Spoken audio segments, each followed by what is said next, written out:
হুযায়ফা রাদিয়াল্লাহু তাআলা আনহু বলতে আছে, আমিরুল মুমিনিন আপনি বারবার আসেন, আমার কাছে এটা লজ্জা লাগে।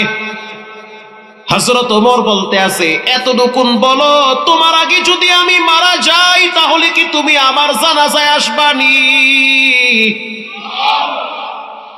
চিন্তা করছেন কথার সিস্টেম, তোমার আগে যদি আমি মারা যাই তুমি কি আমার জানাজায় আসবা? হুযায়ফা রাদিয়াল্লাহু তাআলা আনহু তিনি দাঁড়ানোর থেকে বসে পড়েছে আল্লাহর পর, চোখের পানি ছেড়ে দিয়ে বলল, আমিরুল মুমিনিন আপনি নিশ্চিত থাকেন আমি আপনার জানাজার প্রথম কাতারে থাকবো। হযরত ওমর চিৎকার মেরে বলেছে, আল্লাহু আকবার, তার মানে আমার নামটা মুনাফিকদের খাতায় নাই, আমি মুমিনদের কাতারে চলে আসছি। আল্লাহর নবীর জলিল কদর সাহাবী কতটা বিনয়ী ছিল, কতটা নম্র ছিল, কতটা ভদ্র ছিল। মারহাবা বলে। অন্ধকার রাত, মদিনার মানুষগুলা ঘুমায় গেছে। হযরত ওমর রাদিয়াল্লাহু তাআলা আনহু প্রায় 3 কিলোমিটার পায়ে হাঁটা চলে গেল একজন সাহাবীর বাড়ি, যার নাম হলো হুযায়ফা ইয়ামিন রাদিয়াল্লাহু তাআলা আনহু। দরওয়াজার সামনে দাঁড়ায়া সালাম দিয়েছে, আসসালামু আলাইকুম ইয়া হুযায়ফা। হুযায়ফা রাদিয়াল্লাহু তাআলা আনহু তখন তাহাজ্জুদ নামাজে ছিল। আল্লাহু আকবার বলে। 5-7 মিনিট পরে দরজা খুইলা তাকায়া দেখলো অর্ধ জাহানের প্রেসিডেন্ট, আল্লাহর নবীর সবচেয়ে কাছের সাহাবী, জান্নাতি সাহাবী হযরত ওমর খালি পায়ে দাঁড়ায় রইছে। আমিরুল মুমিনিন আপনার পায়ে জুতা নাই কেন? হযরত ওমর রাদিয়াল্লাহু তাআলা আনহু বলল, যদি পায়ে আমি জুতা পরি, পায়ের আওয়াজে, জুতার আওয়াজে না জানি মানুষের ঘুম ভেঙে যায়, এজন্য জুতা রাইখে আসছি। যদি রব্বে কারীম হাসরের ময়দানে বলে, ওমর তোমার খরমের আওয়াজে বাচ্চার ঘুম কেন ভাঙলো, জবাব দাও, এই ডরে আমি জুতা রাইখে আসছি। এই বাংলাদেশ থেকে চুরি দুর্নীতি বন্ধ হবে না যতদিন না পর্যন্ত মানুষের ভিতরে আল্লাহর ভয় না আসবে। আল্লাহর ভয় ছাড়া কোনোদিন নীতি আদর্শ নিয়ে ইনসাফের রাষ্ট্র প্রতিষ্ঠিত হবে না। প্রিয় ভাইয়েরা আমার, হযরত ওমর বলতে আছে, একটা বিষয় জানার জন্য আসছি। কি বিষয়? বিষয়টা হলো তোমার হাতে মুনাফিকদের একটা লিস্ট আছে। আল্লাহর নবী তোমার কাছে মুনাফিকদের একটা লিস্ট দিয়ে গেছে। আমার ভয় লাগতেছে না জানি সেই লিস্টের ভিতরে ওমরের নামটা আছে। মুনাফিকরা জাহান্নামের তলদেশে যাবে, আর মুনাফিকদের জানাজায় তুমি আসো না। একটু জানতে চাই মুনাফিকদের লিস্টে আমি ওমরের নামটা আছে না? আল্লাহু আকবার বলে। আহা, কেমন শাসক আর কি ভয় আল্লাহ। হুযায়ফা রাদিয়াল্লাহু তাআলা আনহু বলল, আমিরুল মুমিনিন রাগ করবেন না, মনে কষ্ট নেবেন, আগে একটু বসে, একটু পানি পান করুন, একটু খেজুর খান। বলে, না, এগুলো খাওয়ার সময় নাই, আমি রাষ্ট্রীয় কাজে ব্যস্ত আছি, আমার ভয় লাগতেছে না জানি আমার নামটা মুনাফিকদের লিস্টে আছে, আমি জানার জন্য আসছি। আব্দুল্লাহ বিন হুযায়ফা বলতে আছে, নবীজি আমার কাছে লিস্ট দিয়েছে কিন্তু কারো কাছে বলতে না করছে। এখন আপনি বলেন, আমি কি নবীর কথা অমান্য করতে পারি? হযরত ওমর বাচ্চার মতো কেঁদে দিয়ে বলল, হুযায়ফা বলতে হবে না, কারণ নবীজি না বলছে, আমি চলে গেলাম। আল্লাহু আকবার বলেন। তুমি থাকো, আমি চলে গেলাম, রাসূল না করছে, বলার দরকার নেই, আমি জোর করতে পারি না যে আমার নাম লিস্টে আছে না। কিছুদিন পরে আবার বৃষ্টি শুরু হয়ে গেল, প্রচন্ড মেঘ, আবার বৃষ্টি, শিলা বৃষ্টি পড়ে, মৃদু বাতাস ঠান্ডা বয়ে এনেছে। হযরত ওমর ঘর থেকে বেরিয়ে গেল হুযায়ফার বাড়ি। দরওয়াজার সামনে দাঁড়ায় ডাক দিছে, হুযায়ফা আমি তোমার কাছে আসছি, জানতে চাই আমার নামটা মুনাফিকদের লিস্টে আছে না নাই? হুযায়ফা বলতে আছে, আমিরুল মুমিনিন কি বলছিলাম যে রাসূলুল্লাহ না করছে? ঠিক কথাই বলছে, কিন্তু আমি তো অস্থির হয়ে তোমার কাছে আয়া পড়ছি, আমার তো খুব অসহ্য লাগতেছে যে না জানি আমার মৃত্যু চলে আসে। কিছুদিন পরে হযরত ওমর আবার আসছে। হুযায়ফা রাদিয়াল্লাহু তাআলা আনহু বলতে আছে, আমিরুল মুমিনিন আপনি বারবার আসেন, আমার কাছে এটা লজ্জা লাগে। হযরত ওমর বলতে আছে, এতটুকুন বলো, তোমার আগে যদি আমি মারা যাই তাহলে কি তুমি আমার জানাজায় আসবানি? চিন্তা করছেন কথার সিস্টেম, তোমার আগে যদি আমি মারা যাই তুমি কি আমার জানাজায় আসবা? হুযায়ফা রাদিয়াল্লাহু তাআলা আনহু তিনি দাঁড়ানোর থেকে বসে পড়েছে আল্লাহর তর, চোখের পানি ছেড়ে দিয়ে বলল, আমিরুল মুমিনিন আপনি নিশ্চিত থাকেন আমি আপনার জানাজার প্রথম কাতারে থাকবো। হযরত ওমর চিৎকার মেরে বলেছে, আল্লাহু আকবার, তার মানে আমার নামটা মুনাফিকদের খাতায় নাই, আমি মুমিনদের কাতারে চলে আসছি। আল্লাহর নবীর জলিল কদর সাহাবী কতটা বিনয়ী ছিল, কতটা নম্র ছিল, কতটা ভদ্র ছিল। মারহাবা বলে। আল্লাহ রাব্বুল আলামিন কোরআনে বলেন, وعباد الرحمن الذين يمشون على الأرض هونا وإذا خاطبهم الجاهلون قالوا سلاما। রহমানের বান্দা তারা যারা বিনয়ের সহিত চলে, যাদের দিল যত ভালো তাদের আল্লাহর দরবারে দিন এবং রাত তত ভালো হয়ে যায়। রাতও ভালো হয়, দিনও ভালো। আল্লাহ আমাদের সকলকে কলবে সালিমের অন্তর্ভুক্ত হওয়ার তৌফিক দান করে।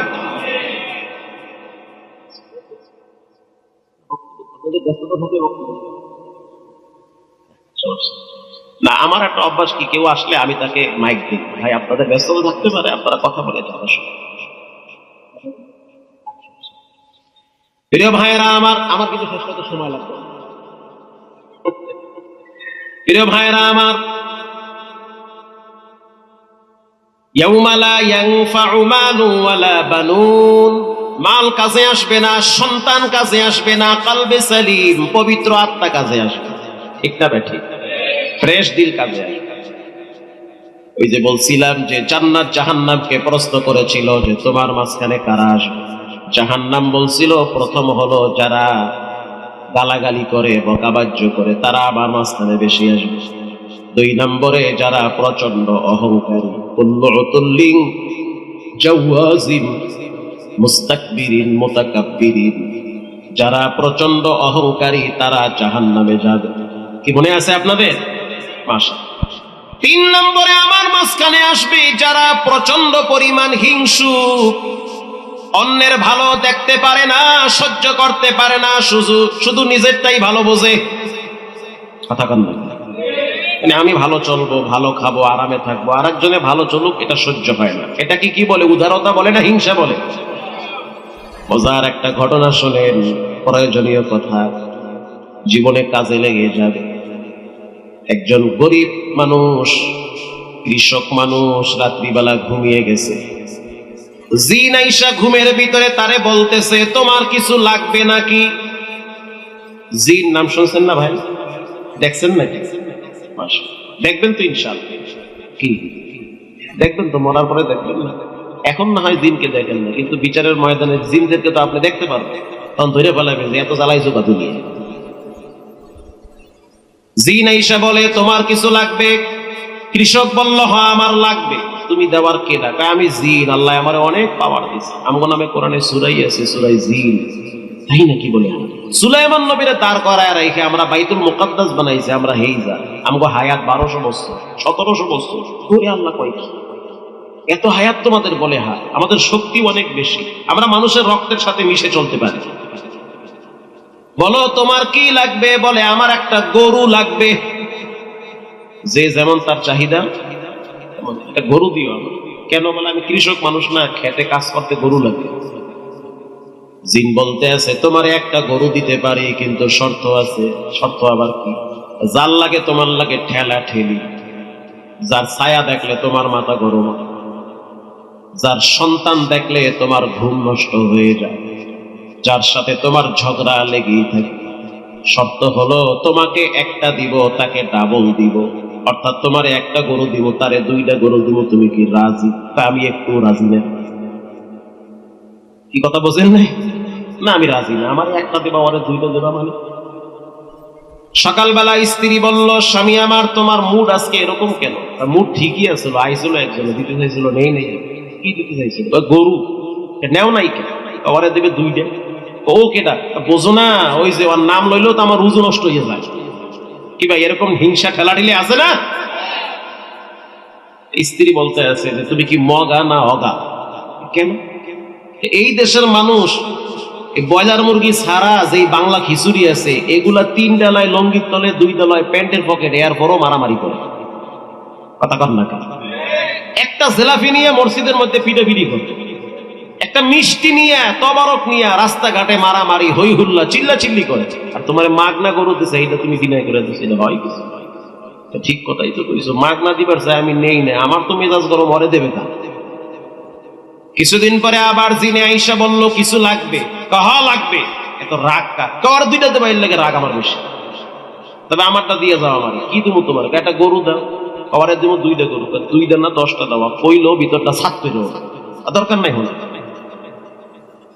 সকালবেলা তাকায় দেখে একটা গরু, আর কয়টা গরু? 2টা গরু।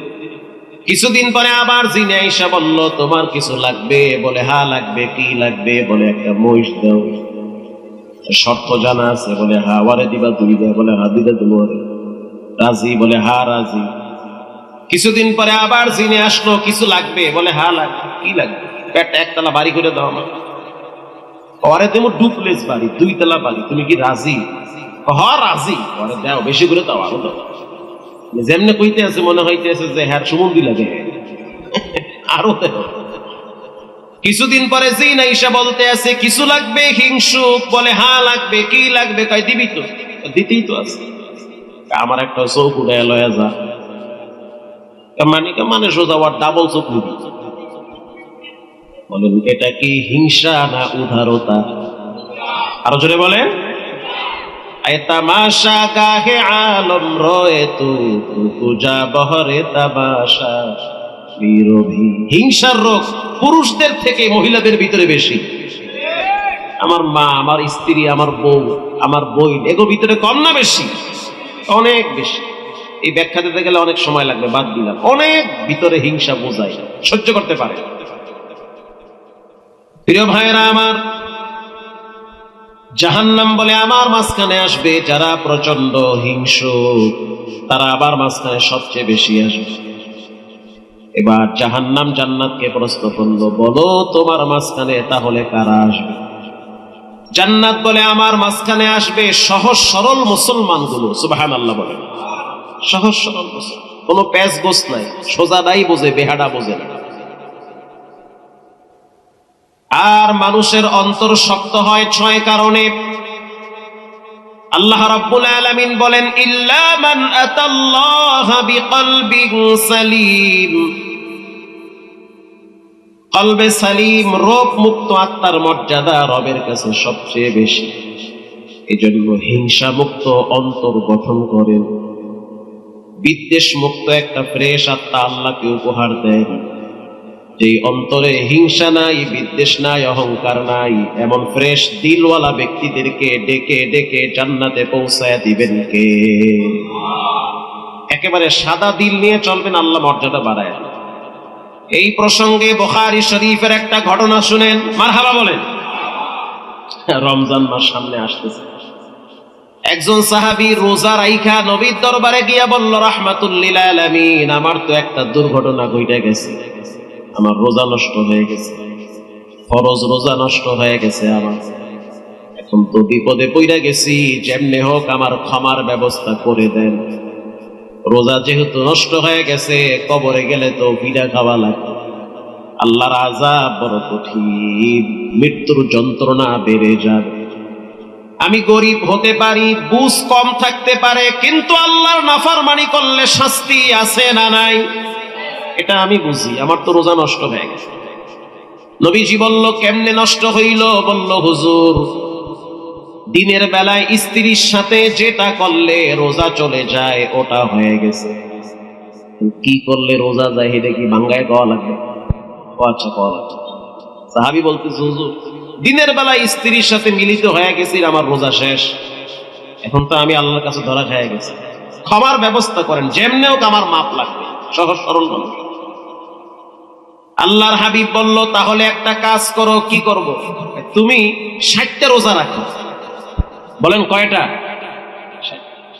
হুজুর 30টা রাহাত নিয়ত করেই কাইতে পড়ছি, আবার 60টা আমার দ্বারা হইবে না, আমি পারব না, কিন্তু আমার ক্ষমা করা লাগবে। তাহা 12টা মাইয়াও বড়টা। দাওয়াত আলহামদুলিল্লাহ, হুজুর আপনার বাড়ি ইন্নানিল্লাহ। অবস্থা। সাহাবী বলল, হুজুর আমার ক্ষমা লাগবে। নবী কয়, রোজা রাখো 60টা। না আমি পারবো না, আমি গরিব মানুষ, আমার দ্বারা সম্ভব না, কিন্তু ক্ষমা করতে হইবে আমার। মারহাবা বলে, ক্ষমা লাগবে। আল্লাহর হাবিব বলল, তাহলে একটা কাজ করো, একটা গোলাম আজাদ করে দাও। ইয়া নবী আল্লাহ, আমি তো নিজেই গোলাম, আমি তো গরিব মানুষ, কামলা দিয়া খাই, দিন আনি দিন খাই, বড় কষ্ট করে সংসার চালাই, কোথায় আমি গোলাম পাবো? এটা আমার দ্বারা হবে না, আমারে মাফ করেন। 60টা রোজা রাখবা তাও পারবা না, একটা গোলাম আজাদ করবা তাও পারবা না, আমার মাফ হোসাও। সাহাবী বলল, ইয়া নবী আল্লাহ, আল্লাহর আদালতে দাঁড়াইতে ভয় পাই, একদিন মৃত্যুবরণ করা লাগবে, 40,000 বছর মাটির নিচে থাকা লাগবে, কেমনে একা থাকবো, ভয় লাগতেছে, কলিজা আমার শুকায় গেছে, বড় একটা অপরাধ করে ফেলাইছে, কবিরা গুনাহ হয়ে গেছে। আল্লাহর হাবিব বলল, তাহলে একটা কাজ করো, 60 জন মিসকিন রে খাবার খাওয়াও। হুজুর আমি নিজেই তো মিসকিন। আল্লাহু আকবার বলেন। নবী যাই বলে, সে বলে আমি পারব না, আমার দ্বারা সম্ভব না, আমি অক্ষম, আমি দুর্বল। আল্লাহর হাবিব বুঝতে পারলো সাহাবী বড় সহজ সরল, একেবারে সাদা দিনের মানুষ, পেঁচগোছ নেই। মা বাবারা সন্তানের কাছে সহজ সরল হয়, আর শ্বশুর শাশুড়িরা অনেক সময় জামাইয়ের কাছে অভিনয় করে। শ্বশুর শাশুড়ির কথার ভিতরে মিষ্টতা থাকে, কিন্তু ভালোবাসা থাকে না। মা বাবার কথার ভিতরে গরম থাকে, কর্কশ থাকে, কিন্তু তাদের কলিজা ভরা ভালোবাসা থাকে। তুই কেমন আছো, তোরে ভরে পাই না কা, এটা আব্বাই কয়। আর শ্বশুরে কয়, তুমি কেমন আছো বাবাজি। মেয়ের সাথে উল্টা পাল্টা করলে তোরে বিদে মতোর বাপেরও মামলা দেবো 6টা। ঠিক না বে ঠিক? আব্বা আম্মার কথার ভিতরে রুক্ষতা থাকে, শক্ত কর্কশ থাকে, কিন্তু তাদের কলিজা ভরা কোনো পেঁচগোছ থাকে না, ভালোবাসা আর মহব্বত থাকে। সাহাবী সহজ সরল মানুষ বলল, হুজুর আমি 60টা রোজা রাখতে পারবো না, গোলাম আজাদ করতে পারবো না, 60 জন মিসকিন খাওয়াইতে পারবো না, কারণ আমি নিজেই মিসকিন। নবীজি বলল, তাহলে একটু বসো, দেখি তোমার জন্য কি করা যায়। বুখারীতে হাদিস আসছে, আল্লাহর হাবিব বসে আছে, আসরের সময় একজন যুবক বড় একটা আটার বস্তা নিয়ে আসছে, আর 2 হাতের ভিতরে খেজুরের ডালা নিয়ে আসছে। নবীর সামনে রাইখা বলল, হুজুর এগুলো আপনাকে হাদিয়া দিলাম, গ্রহণ করেন। নবীজি গ্রহণ করল, যুবক চলে গেল। আল্লাহর হাবিব বলল, সাহাবী দেখো, রব্বুল আলামিন তোমার জন্য ক্ষমার রাস্তা খুলে দিয়েছে। এই নাও আটার বস্তা, এই নাও খেজুরের গাঁটটি, এগুলা নিয়ে তুমি 60 জন রোজাদারকে ইফতারি করাও, সেহরি করাও, রব্বুল আলামিন তোমার একটা রোজার কাফারা মাফ করে দিবে, হয়ে যাবে, যাও তুমি। এই সাহাবী খেজুরের 2টা ছোরা হাতে নিছে, আর আটার বস্তা মাথায় নেওয়ার পর মদিনার 2-1টা গলি চক্কর দিয়া আবার নবীর সামনে আইসা বলল, হুজুর আমি চিন্তা করে দেখলাম, আমার যে গরিব কেউ নাই, আটার বস্তার খেজুর আমার লাগবে। আমি দেখলাম আমার চেয়ে ফকির কেউ নাই, আটার বস্তাও আমার লাগবে, খেজুরও আমার লাগবে। নবীজি হাইসা দিছে। এই দৃশ্য দেখে রাসূলুল্লাহ যখন হেসে দিয়েছে, সাহাবী বুঝতে পারলো আমার বিচার নরমাল হয়ে গেছে। আরো জোরে সুবহানাল্লাহ। সহজ সরল বাবা। আল্লাহর রাসূল বলল, শুনে নাও, রব্বুল আলামিন তোমার প্রতি খুশি হইয়া তোমার রোজা মাফ করে নামটা জান্নাতি মেহমানদের খাতায় লিখে দিয়েছে। যাও তুমি মাফ। শুধু সরলতার কারণে, দ্বীনের প্রতি ভালোবাসা। আমি গরিব মানুষ, রোজা ভাঙ্গিয়া লাইছি, আমারে মাফ করে দেয়। আরে মাপ ছাড়া হে যাইবে না, আরে মাপ করাই লাগবে। যাও এই খাওয়ান মানুষের খাওয়াও, হে ঘুরে ফিরে খাওয়ান আমারই লাগবে, আমি গরিব মানুষ। আল্লাহ রাব্বুল আলামিন হাইসা দিছে, রাসূল হাইসা দিছে, যাও সব। এরকম ফ্রেশ দিলওয়ালা ব্যক্তিদেরকে ডেকে ডেকে জান্নাতে পাঠায় দিবেন কে? কিছু কিছু জায়গা আছে যেখানে কম বুঝতে হয়, বেশি বুঝতে হয় না। এবং আল্লাহ এবং তার নবীর কথার সামনে বেশি পণ্ডিতি করা চলে না। আপনি নামাজ পড়তে পারেন না, এটা আপনার ব্যর্থতা। নামাজ পড়া লাগে না, নামাজিওয়ালাদেরকে পছন্দ করি না, এটা হলো বেঈমানদের কথা।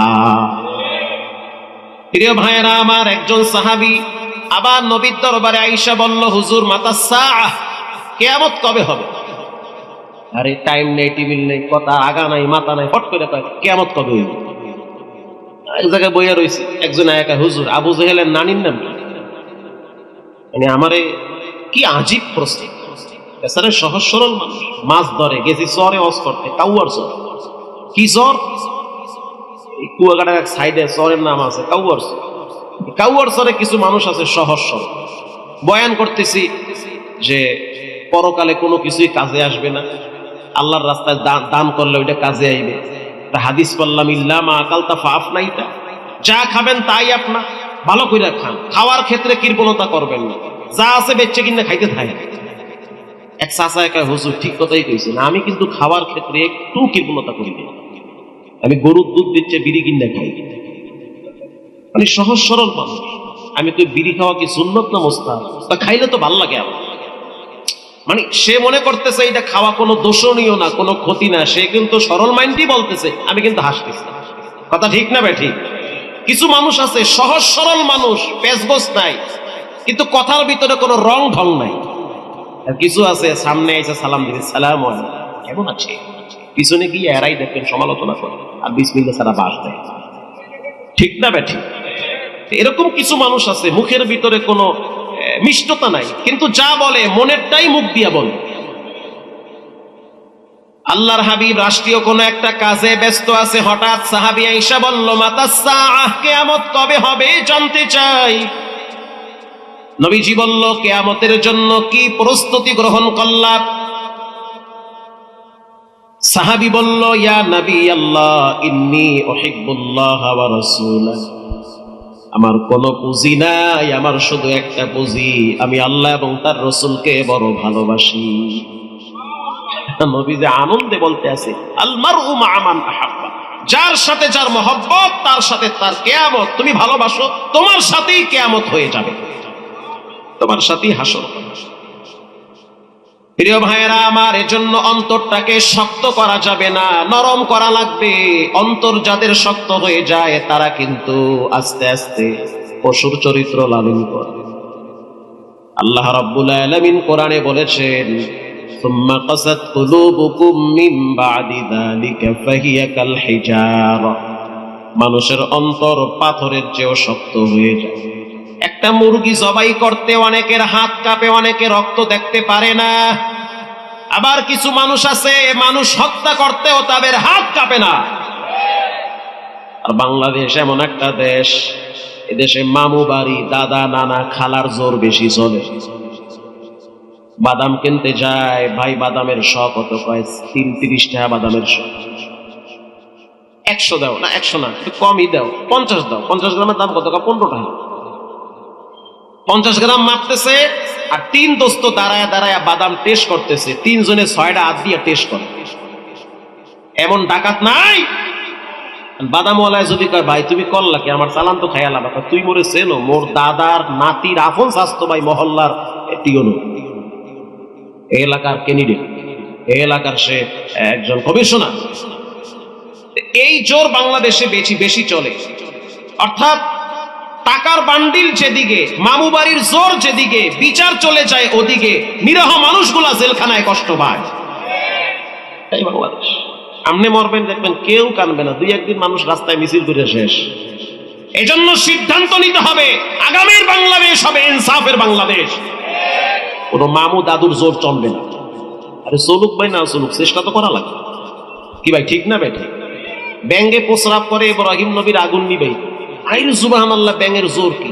ব্যাঙ প্রস্রাব করে ধরেন আধা কেজি, কি ভাই আধা কেজি প্রস্রাব করে? ১ পোয়া ২৫০ গ্রাম, অল্প।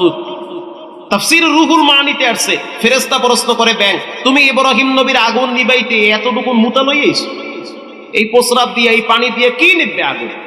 ব্যাঙ জবাব দেয়, আমি জানি আমার এই পানি দ্বারা কিচ্ছু হবে না, কিন্তু আমি ইব্রাহিমের পক্ষে আছি, এটা আল্লাহরে দেখাইতে চাই। এদেশের ভিতরে কোরআনের শাসন কায়েম হোক চাই না হোক পরের কথা, কিন্তু কোরআনের পক্ষে মৃত্যু পর্যন্ত থাকতে হবে। এটা একজন মুসলমানের স্লোগান। রাগ করতেছেন না? রাগ করলে ঘরে গিয়ে ম্যাডামের কানের নিচে একটা দুল ভরাইয়া দিয়ে রাগ ঠান্ডা হয়ে যায়। প্রিয় ভাইরা আমার, রব্বুল আলামিন বলেন সম্পদ কাজে আসবে না, সন্তান কাজে আসবে না, কলবে সালিম পবিত্র আত্মা কাজে আসবে। ইল্লা মান আতাল্লাহা বিকলবিন সালিম, যার অন্তর যত পবিত্র তার মর্যাদা রবের কাছে তত বেশি। হাসান বসরি বলেন মানুষের অন্তর শক্ত হয় 6 কারণে। মানুষের অন্তর যখন শক্ত হয়ে যায় তখন রবের দয়া ভালোবাসা তার উপর থেকে দুর্বল হয়ে যায়। হাসান বসরি বলেন, আমি বলি নাই, হাসান বসরি বলেন মানুষের অন্তর কলিজা শক্ত হয় 6টা কারণে। জোরে বলেন কয়টা? হাসান বসরিকে তার পরিচয়টা আগে নেন, তাহলে কথাগুলা মানতে সুবিধা হয়ে যাবে। হাসান বসরির মা নবীর স্ত্রীর ঘরে কাজ করত। আল্লাহু আকবার বলেন। মা সালামা রাদিয়াল্লাহু তাআলা আনহার ঘরে হাসান বসরির মা কাজ করত, ঝাড়ু দিত, খেজুর পানিতে ভিজায়া সেই পানি পান করাইতো, থালা বাসন পরিষ্কার করত হাসান বসরির মা। যখন সন্তান সম্ভব হলো, হাসান যখন তার মায়ের পেটের ভিতরে 6 মাস হয়ে গেল, হাসানের আব্বা দুনিয়ার থেকে বিদায় হয়ে গেছে, বাচ্চাটা পেটে থাকতেই এতিম হয়ে গেল। আল্লাহর সিদ্ধান্ত, যাদের দ্বারা আল্লাহ দুনিয়ার ভিতরে জমিনে বড় বড় খেদমত করাবে তাদেরকে দুনিয়ার ভিতরে বেশি পরীক্ষা করে। বাপ মারা গেছে, সন্তান মায়ের পেটে এখনো। হাসানের মা যখন বাহিরে যাইতো পানি আনার জন্য, মদিনার নারীরা বলতো তোমার শরীর থেকে তো চমৎকার একটা ঘ্রাণ আসে, তুমি কি আতর লাগাও? বলে না, তাহলে এত সুন্দর ঘ্রাণ কোথা থেকে আসে? হাসান বসরির মা বলে তোমরা কি জানো না আমি কার ঘরে কাজ করি? যেই জায়গায় নবী বসবাস করত সেই জায়গায় কাজ করি, নবীর বসবাসের জায়গার বরকত আমার শরীরে লাগছে, এজন্য ঘ্রাণ আসতেছে। একজন নারী আইসা বলতে আছে, ও নবীর ঘরের কাজের মহিলা, মনটা চায় তোমার শরীর থেকে ঘাম করায় করায় আমরা শরীরে লাগাই। ইউনুল হেকায়াতে আসছে, হাসানের মা বলে আমার জীবনটা বড় ধন্য, আমি নবীর ঘরে কাজ করি। মারহাবা বলে। আল্লাহর নবীর সহধর্মিনী মা সালামা রাদিয়াল্লাহু তাআলা আনহা বলেন, তুমি যাও, তোমাকে ছুটি দিয়া দিলাম, সন্তান ভূমিষ্ঠ হওয়ার পরে তুমি বাচ্চা নিয়ে আবার ঘরে আসবা।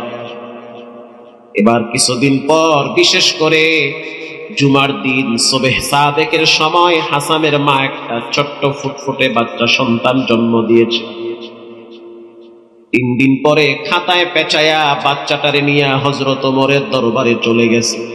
কান খাড়া করে শুনবেন, এটা চমৎকার একটা দামি কথা। খাতায় পেঁচায়া হযরত হাসানকে চলে গেল হযরত ওমরের দরবারে নিয়ে। ওমরের দরবারে নেওয়ার পরে হযরত ওমরকে বলল, বাচ্চাটার তো আব্বা নাই, যদি বাবা থাকতো তাহলে বাবা তোমার দরবারে নিয়ে আসতো, যেহেতু বাপ নাই আমি তার মা, আমি তোমার কাছে নিয়ে আসছি, তুমি আমার সন্তানটার নাম রেখে দিবা। হযরত ওমর বলতে আছে, আমি কেন রাখবো? হাসানের মা বলতে আছে, তোমার মুখের অনেক দাম, তুমি মুখ দিয়ে যেটা বের করো রব্বুল আলামিন কোরআনে ওটা নাজিল করে।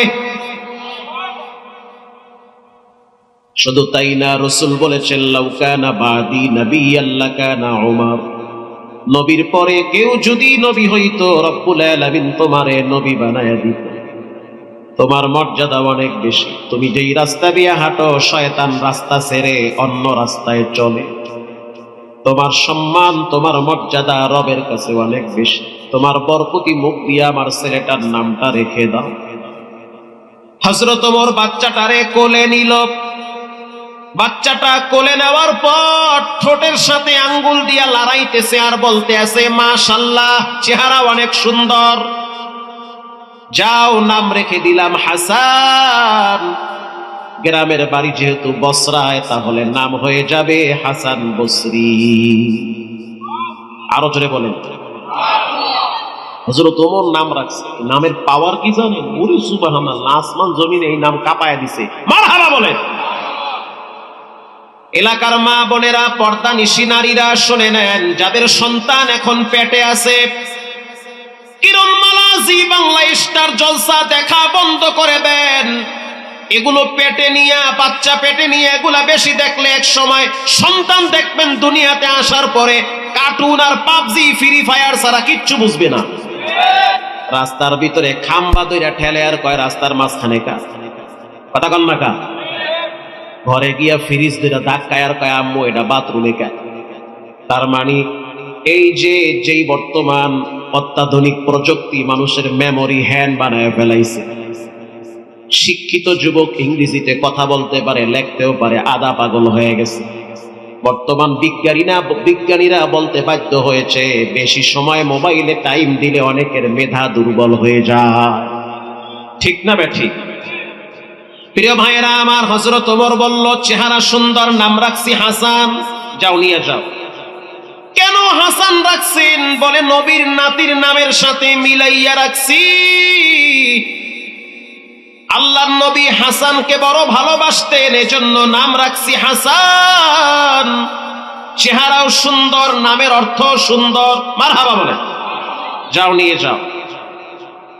হাসানের মা তো যেন তেন মা না, নবীর ঘরে কাজ করছে, জ্ঞান বুদ্ধি সবার চেয়ে বেশি না কম।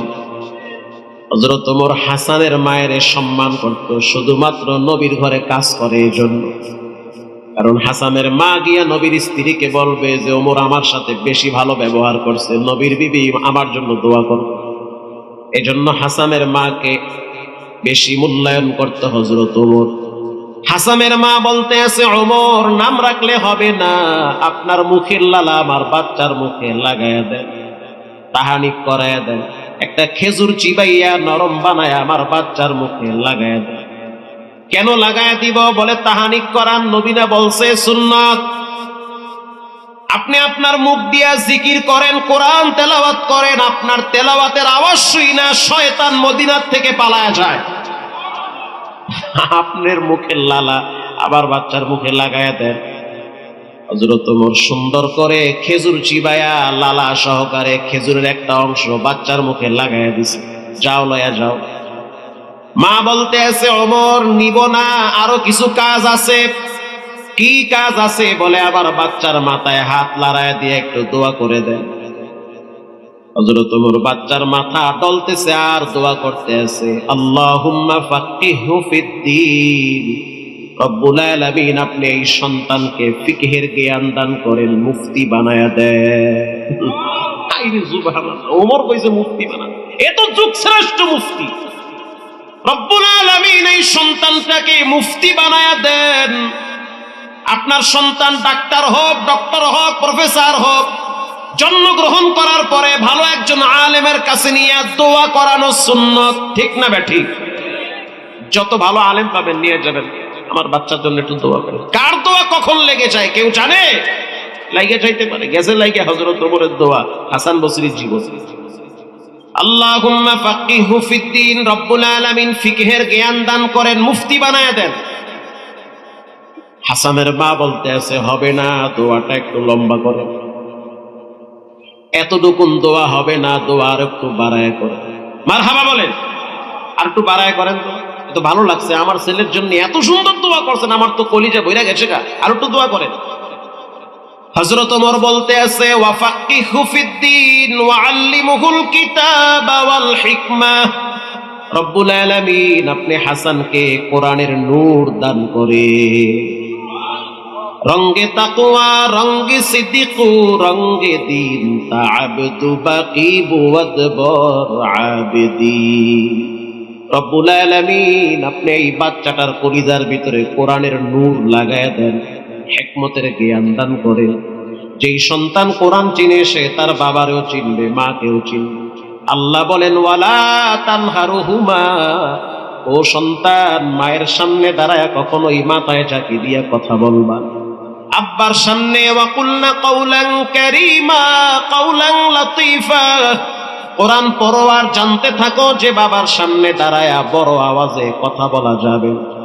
নিষেধ কইরা দিছি আব্বার সামনে মায়ের সামনে চোখ রাঙ্গায়া মাথায় ঝাঁকি দিয়া কথা বলা যাবে না।